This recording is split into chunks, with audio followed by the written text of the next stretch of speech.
I cannot tell you enough how excited I am that we get to do this work, and I think we'll talk about this a little bit later, with such spectacular singers. It's a work that absolutely represents American opera at its best, and it's really at the intersection, I think, of everything musically that happened in the mid-century, and it's completely exciting that we get to do this piece.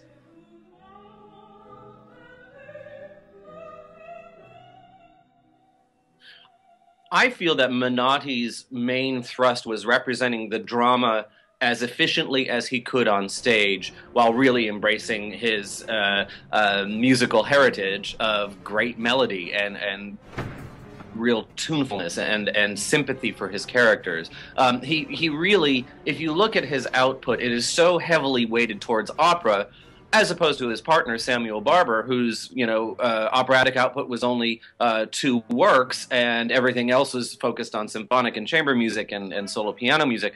But Menotti just had this sense of drama in his blood, and in a way, he's kind of an American inheritor to Puccini and what Puccini was all about in his music, which is to really represent the drama in the score and do so in a way that is clear to the audience. I think in the Consul, when you hear the piece, I at least am always struck by how defined the characters are musically. The way the secretary's music is very angular and cold and distant, and Magda, within 2 exchanges of lines, you have Magda's incredibly sympathetic music as a contrast. This is Menotti thinking theatrically. This isn't a symphonic style of composition, it's a theatrical style of composition, and it makes it very exciting. Yes, he was a romantic composer, fundamentally, but he also embraced a lot of new compositional techniques and used everything in his power,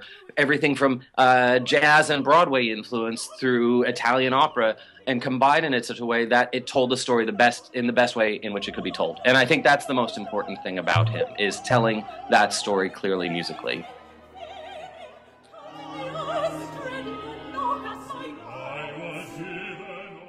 Yes, in fact, the one that we all get to do at some point in our careers, but is really one of my favorites, is Amal and the Night Visitors. It's, sometimes thought a little bit as a simple piece, but in fact, he's a very sophisticated composer.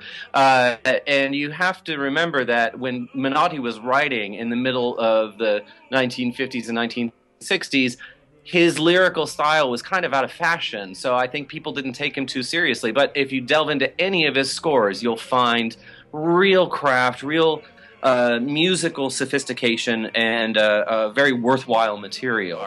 I also conducted a piece of his that's very rarely done, which he wrote for the National Cathedral in 1976, called The Egg. It's a nice little work, and it was fun to do.